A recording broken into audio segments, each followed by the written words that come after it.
আল্লাহ পাক দেখতে চান এই দুনিয়াতে আমরা আমলে আহসানকে। সুবহানাল্লাহ। আল্লাহ পাক দেখতে চান না গরু খাওয়া মুসলিমকে। আল্লাহ পাক দেখতে চান না জুমার দিনে কে নামাজ পড়তে আসে। আল্লাহ পাক দেখতে চান না ঈদের দিনে কারা নামাজ পড়তে আসে, রমজান মাস আসলে কারা মুসল্লি হয়। আল্লাহ পাক এটা দেখতে চান। আল্লাহ পাক কি দেখতে চান?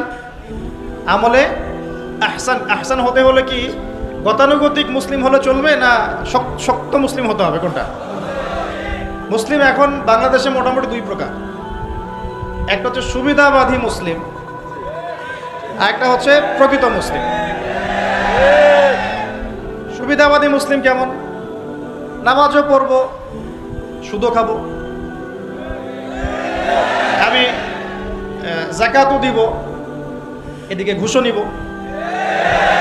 ধরেন যে বছর বছর হজ ওমরা করলাম, আবার অন্যের সম্পদ আত্মসাৎ করছি, মানুষের উপর জুলুম করছি। মানে যে অংশটুকু পালন করতে আমার কোনো সমস্যা নাই, ওই অংশটুকু আমরা পালন করতে কোনো সমস্যা মনে করি না। আর যে অংশগুলো পালন করলে আমার দুনিয়ার ক্ষতি হয়, দুনিয়ার স্বার্থ ক্ষুণ্ণ হয়, সেগুলো আমরা পালন করতে চাই না। এই ধরনের মুসলিমটাকে কি বলে? সুবিধাবাদী মুসলিম। ইংরেজি একটা সুন্দর শব্দ আছে, শব্দটা হলো Protestant version of Islam. Protestant version of Islam, যে প্রোটেস্ট্যান্ট খ্রিস্টান আছে, প্রোটেস্ট্যান্ট খ্রিস্টান, ওই রকম প্রোটেস্ট্যান্ট মুসলিম মানে সুবিধাবাদী মুসলিম। তো সুবিধাবাদী মুসলিমদের জন্য কি জান্নাত? মুসলিম কাকে বলে? মুসলিমের সবচেয়ে সেরা এক্সাম্পল আল্লাহ পাক কোরআনে যেগুলো দিয়েছেন তারা হচ্ছেন নবীগণ। তারা কারা? নবীগণ। এবং সর্বশ্রেষ্ঠ নবীকে মুহাম্মদ রাসূলুল্লাহ সাল্লাল্লাহু আলাইহি ওয়াসাল্লাম। সেই সর্বশ্রেষ্ঠ নবী মুহাম্মদ সাল্লাল্লাহু আলাইহি ওয়াসাল্লামকে আল্লাহ পাক একজন নবীর দৃষ্টান্ত দিয়ে মুসলিম হওয়ার কথা বলছেন, আর মুসলিম হওয়ার উৎসাহ দিচ্ছেন। কিভাবে? সেই নবীর নাম হচ্ছে ইব্রাহিম আলাইহিস সালাম। আল্লাহ পাক সূরা বাকারা পড়ে দেখবেন, শুরুর দিকে আছে, প্রথম পারার একদম শেষের দিকে। আল্লাহ পাক বলছেন, বা'দা আউযু বিল্লাহি মিনাশ শাইতানির রাজীম, ইয ক্বালা লাহু রাব্বুহু আসলিম। হে নবী মুহাম্মদ সাল্লাল্লাহু আলাইহি ওয়াসাল্লাম, যখনই আমি আল্লাহ ইব্রাহিমকে বলেছিলাম আত্মসমর্পণ করো, বুঝুন কথাটা, যখনই আমি আল্লাহ ইব্রাহিমকে বলেছিলাম আত্মসমর্পণ করো, ক্বালা, ইব্রাহিম বলেছিল আলাইহিস সালাম, আসলামতু লিরাব্বিল আলামিন, আমি জগৎ সমূহের প্রতিপালকের নিকটে কি করলাম? আত্মসমর্পণ করলাম। এটা কেমন ছিল আত্মসমর্পণ? আল্লাহ পাক বলেছেন তোমার স্ত্রী এবং সন্তানকে রেখে আসো। কোথায়? কোথায়? জনমানব শূন্য জায়গায়। তখন কাবাঘর নির্মাণ হয় নাই, সেখানে খাবারও নাই, পানিও নাই।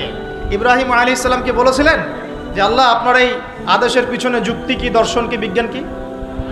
বলেন তো দেখি। ইব্রাহিম আলাইহিস সালাম কি আঙ্গুল তুলেছিলেন আল্লাহ পাকের আদেশের উপরে? না। এটা হলো মুসলিম।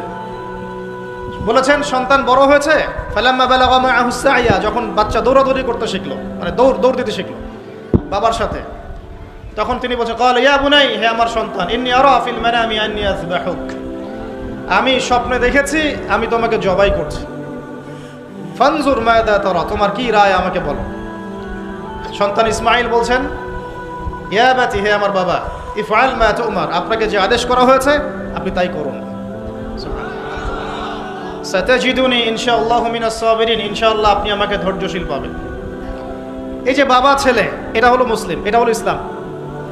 ইয ক্বালা লাহু রাব্বুহু আসলিম, আল্লাহ যখন তাকে বলেছেন আত্মসমর্পণ করো, ব্যাস তিনি বিনা বাক্য ব্যয়ে আল্লাহ পাকের হুকুমের সামনে মাথা পেতে দিয়েছে। এর নাম হলো কি? এখন বলেন এই মানদণ্ডে আমরা কতজন মুসলিম আছি? এখন নামাজের বৈজ্ঞানিক ব্যাখ্যা খোঁজে মানুষ, এখন রোজার বৈজ্ঞানিক ব্যাখ্যা খোঁজে, যাকাতের অর্থনৈতিক ব্যাখ্যা খুঁজি। ব্যাখ্যা তো আছে, আছে না নাই? এই ব্যাখ্যা আমার না জানলেও চলবে।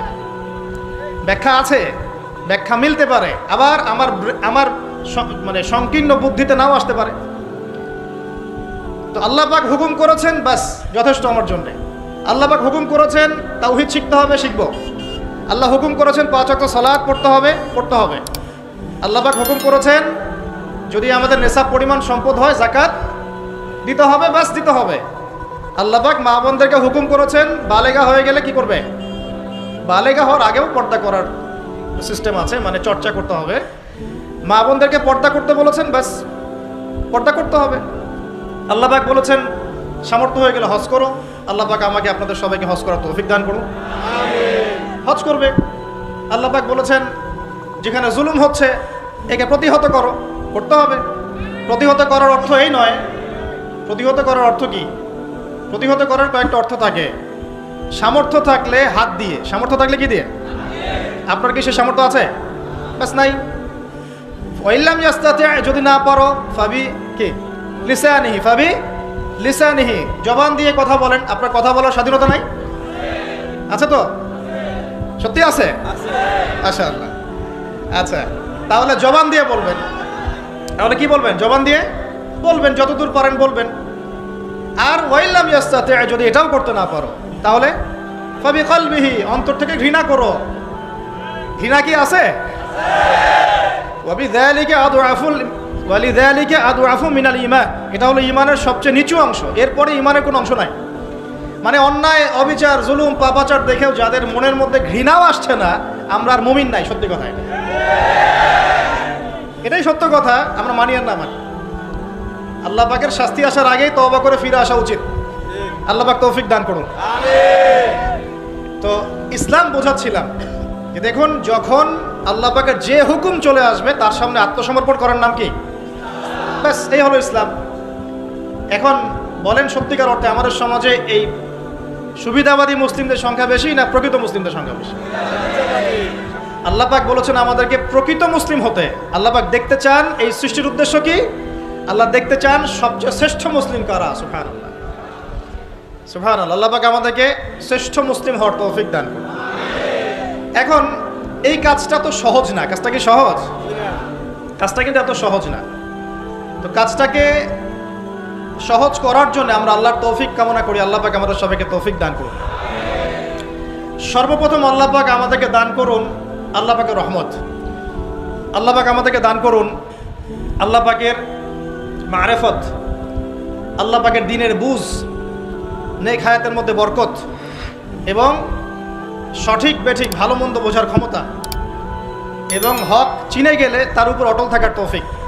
আল্লাহ পাক আমাদের সবাইকে এগুলো দান করুন।